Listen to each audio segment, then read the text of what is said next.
समझ में आ रहा है बच्चा? तो खैर आगे हम बढ़ते हैं। डायहाइब्रिड क्रॉस समझ में आया होगा, मेंडल का मोनोहाइब्रिड क्रॉस भी समझ में आ जाएगा। अब देखो इतना हम क्रॉस कराए हैं, तभी क्रॉस को थोड़ा दिमाग में तुम्हारे रोकते हैं और हम लॉ ऑफ सेग्रीगेशन समझते हैं। तो देखो भाई, लॉ ऑफ सेग्रीगेशन क्या कहता है? लॉ ऑफ सेग्रीगेशन को बड़े ध्यान से सुनना। लॉ ऑफ सेग्रीगेशन कहता है कि जब भी गैमीट का फॉर्मेशन करते हैं, क्या कहते हैं? लॉ ऑफ सेग्रीगेशन कहता है कि जब भी हम गैमीट का फॉर्मेशन करते हैं, ठीक है ना? जैसे कि ए ऐसा दिया हुआ है, ठीक है ना? ऐसे कुछ भी दिया हुआ है, ठीक है ना? तो इससे हम गैमीट बनाएंगे, तो यही तो गैमीट बना रहे हैं, ठीक?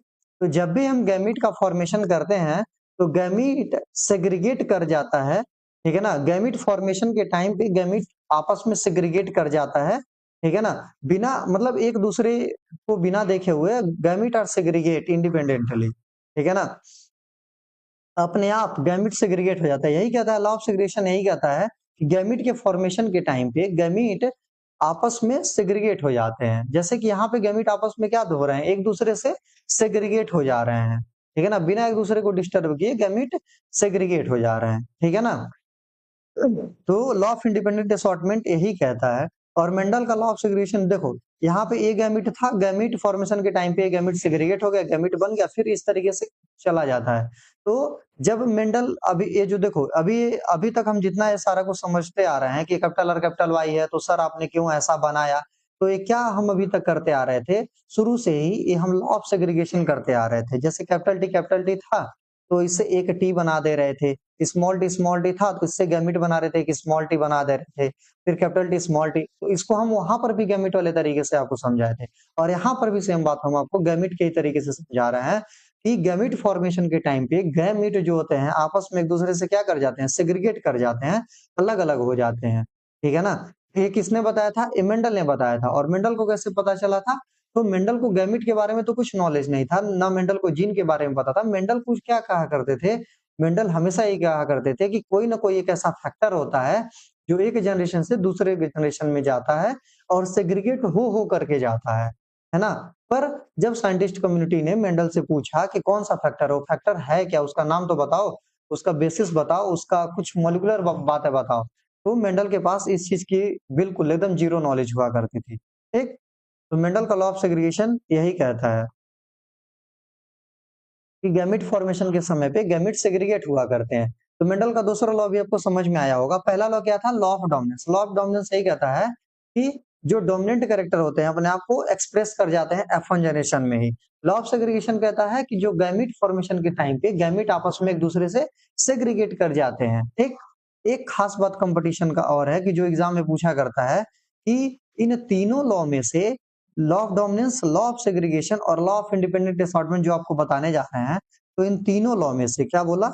इन तीनों लॉ में से कौन सा ऐसा लॉ है, क्या बोला? कौन सा ऐसा लॉ है जिसका कोई भी एक्सेप्शन नहीं? देखो लॉ ऑफ डोमिनेंस क्या है? जो लॉ है हमेशा ट्रू है। क्या लॉ 100% सत्य है जो मेंडल ने बोला था? बिल्कुल नहीं। जो मेंडल ने तीनों लॉ दिए थे ये पूरी तरीके से सही नहीं है, except except law of segregation जो दूसरा लॉ है, ठीक है ना? लॉ ऑफ सेग्रीगेशन जो है, ये जो लॉ ऑफ सेग्रीगेशन जो है, सिर्फ यही एक ऐसा लॉ है जो विदाउट लिख दिया गया, मैंने थोड़ा अंग्रेजी मेरा खराब है तो मैं ऐसा लिख देता, तो जो विदाउट एक्सेप्शन है, ठीक है ना? इस लॉ ऑफ सेग्रीगेशन का कोई एक्सेप्शन ही नहीं है, ठीक है ना? लॉ ऑफ सेग्रीगेशन जो है एक यूनिवर्सल लॉ है, यूनिवर्स में हर जगह ये वैलिड है, ठीक है ना? और देख ही रहे हो कि गैमीट जब भी बनेगा तो उसका हम गैमीट फॉर्मेशन के समय पे गैमीट आपस में एक दूसरे से सेग्रीगेट होगा ही होगा और इसी इसी तरीके से हमेशा से गैमीट बनता है। इस लॉ का कोई एक्सेप्शन है ही नहीं, ठीक है ना? जो लॉ ऑफ डोमिनेंस है इसका भी एक्सेप्शन है, कोई जरूरी नहीं कि हमेशा अपने आप को डोमिनेंट कैरेक्टर शो करे। खैर इतना दिमाग मत लगाओ, बस इतना याद रख लो कि लॉ ऑफ डोमिनेंस क्या कहता है कि जो डोमिनेंट कैरेक्टर हुआ करते हैं ना, ये अपने आप को F1 जनरेशन में एक्सप्रेस करते हैं और इसका एक्सेप्शन वगैरह मत याद रखो, ठीक है ना? इसका एक्सेप्शन वगैरह क्लास 11 12th में आओगे तो तुमको खुद ही समझ में आ जाएगा इसका एक्सेप्शन होता है, ठीक? चलो भाई, इसी तरीके से जो अपना नेक्स्ट लॉ है ये है law of independent assortment. Law of independent assortment अब क्या कह दिए मेंडल में भैया? मेंडल भैया क्या कह दिए लॉ ऑफ इंडिपेंडेंट असॉर्टमेंट में? तो ध्यान से एक बार हम इस लाइन को पढ़ते हैं कि मेंडल भैया लॉ ऑफ इंडिपेंडेंट असॉर्टमेंट में क्या कहते हैं कि when more than one pair of trait are inherited, जब एक से ज्यादा पेयर इनहेरिट, मतलब एक से ज्यादा पेयर, जब एक से ज्यादा ट्रेट क्या होता है, इनहेरिटेड होता है एक साथ में, जैसे डायहाइब्रिड क्रॉस में हम पढ़ रहे थे ना, तो एक से ज्यादा पेयर था, तो इसी तरीके से जब एक से ज्यादा पेयर इनहेरिटेड हो रहा है एक जनरेशन से दूसरी जनरेशन में, तो करेक्टर अपने आप को, हर एक करेक्टर अपने आप को इंडिपेंडेंटली असॉर्ट करता है दूसरे जनरेशन में जाने के लिए। समझ में आया क्या? एक बार और सुनना कि इसको और सिंपली करते हैं, और सिंपल करते हैं, और इसको लॉ ऑफ सेग्रीगेशन की तरीके से हम समझने की कोशिश करते हैं कि लॉ ऑफ इंडिपेंडेंट असॉर्टमेंट यही कहता है कि करेक्टर अपने आप को इंडिपेंडेंटली असॉर्ट करता है, ठीक है ना, हर एक करेक्टर अपने आप को इंडिपेंडेंटली असॉर्ट करता है दूसरे जनरेशन में गैमिट फॉर्मेशन के समय पे। थोड़ा और सिंपल बोले तो ये बोल सकते हैं कि गैमिट फॉर्मेशन के टाइम पे हर एक करेक्टर अपने आप को इंडिपेंडेंटली असॉर्टमेंट करता है। बस इतना बात समझ में आना चाहिए। एक बार और सुनो कि गैमिट फॉर्मेशन के टाइम पे हर एक कैरेक्टर अपने आप को इंडिपेंडेंटली असॉर्ट करता है। बस इतना बात समझ में तुमको आना चाहिए, और बस इतना ही याद रखोगे कि at the time of the gamete formation each and every character assort independently in the next generation. बस खत्म है लॉ ऑफ इंडिपेंडेंट असॉर्टमेंट, अगर तुम इतना समझ पाते हो तो। एक बार और हम इसको ध्यान से समझते हैं। देखो, more than one pair of trait are inherited in a cross simultaneously. The factor that are responsible for each pair of trait are distributed to the gamete independently. ठीक है ना, मतलब हर एक कैरेक्टर अपने आप को इंडिपेंडेंटली दूसरे जनरेशन में जाने के लिए प्रेरित कर रहा है, एसॉर्ट कर रहा है ना। इसका भी एक्सेप्शन आता है क्लास 12 के एनसीईआरटी में, लिंकेज और रिकॉम्बिनेशन जैसा कुछ चीज हुआ करता था, वो सब इसका एक्सेप्शन आता है ना। पर इसका बात हम नहीं कर रहे हैं, हम बस एक समझाना चाह रहे हैं कि मेंडल यही कहते हैं लॉ ऑफ इंडिपेंडेंट असॉर्टमेंट में कि जो भी कैरेक्टर है गैमेट फॉर्मेशन के टाइम पे अपने आप को इंडिपेंडेंटली असॉर्ट करता है दूसरे जनरेशन में। जैसे इसको थोड़ा और हम सिंपल फॉर्म में समझने की कोशिश करें तो इसको हम ऐसे समझेंगे। कैसे समझेंगे सर? इसको हम ऐसे समझ सकते हैं कि हम कहना क्या क्या चाहते हैं कि जैसे कि एक क्रोमोसोम पे, ये चीज हम एक बार और तुमको बता चुके हैं, पर इसको ध्यान से समझना कि एक क्रोमोसोम पे, सेम क्रोमोसोम पे, जैसे एक क्रोमोसोम है ना, यहीं पे हाइट वाला भी जीन है, ठीक है ना, स्टेम के हाइट वाला भी जीन है, यहीं पे कोई और भी जीन है। समझ में आया? जैसे सीड का शेप वाला भी जीन है, सीड का कलर वाला भी जीन है। तो सीड का कलर वाला जीन और सीड का शेप वाला जीन ना आपस में झगड़ा नहीं करेंगे। तुम यहाँ पे जा रहे हो तो हम जाएंगे तुम्हारे साथ, ठीक है ना, तुम जा रहे हो तो भी हम तुम्हारे साथ जाएंगे, ऐसा नहीं करते हैं, ठीक है ना। एक तुमको जाना है यहाँ पे तो तुम जा सकते हो यार, ऑब्वियसली तुम्हारी मर्जी है ना। तुमको इनके साथ रहना तुम इनके साथ जाओ, हमको इनके साथ जाना हम इनके साथ जाएंगे, हमारी और तुम्हारी मर्जी नहीं चलेगी, ठीक है ना। एकदम दोनों इंडिपेंडेंट कपल की तरीके से बिहेव करेंगे, ठीक है ना, एकदम निब्बा निब्बी की तरीके से नहीं। छोना तुम भी जा रहे हो कि हम तो तुम्हारा पूंछ पकड़ के छोना के पीछे पीछे मैं चलूंगा, ऐसा कुछ नहीं है छोना मोना वाला, है ना। इस खैर ऐसा भी होता है, पर ये सब लिंकेज और रिकॉम्बिनेशन जो क्लास 12th में सब पढ़ेंगे, ठीक। बस इतना याद रखो कि गैमेट फॉर्मेशन के टाइम पे कि ये सोना बेबी नहीं चलेगा, बस यही चलेगा कि तुमको अपने तरीके से रहना है यार, तुम जाओ रहो ना, हम नहीं तुमको टोकेंगे, हम तुम्हारे मैटर में दखल अंदाजी नहीं करेंगे, तुम अपने तरीके से रहो, हम अपने तरीके से रहेंगे, हमको उनके साथ रहना है हम उनके साथ रहेंगे, तुमको उनके साथ रहना है तुम उनके साथ रहो, है ना। खैर चलो भाई, समझ में आ गया? इससे तो समझ में आ गया होगा क्योंकि तुम लोग घटिया मेंटेलिटी के बच्चे हो, हमको समझ में आ रहा होगा। खैर हाँ, देखो भाई, लॉ ऑफ इंडिपेंडेंट असॉर्टमेंट यही कहता है ना। एक बार यहाँ पे डायग्राम से समझने की कोशिश करते हैं, डायग्राम से समझेंगे और मजा आएगा। देखो यहाँ पे एक क्रोमोसोम के पेयर है ना, यहाँ पे एक क्रोमोसोम ऐसे गए, फिर क्या हुआ, यहाँ पे भी तो ऐसे ही क्रोमोसोम थे, फिर इस क्रोमोसोम को इसके साथ जाने का मन था तो इसके साथ चला गया यार, इस क्रोमोसोम के साथ इसको जाने के साथ मजा था, मन किया था तो इसके साथ चला गया, है ना। इसको इसके साथ जाना था, इसको इसके साथ चला गया, ठीक है ना।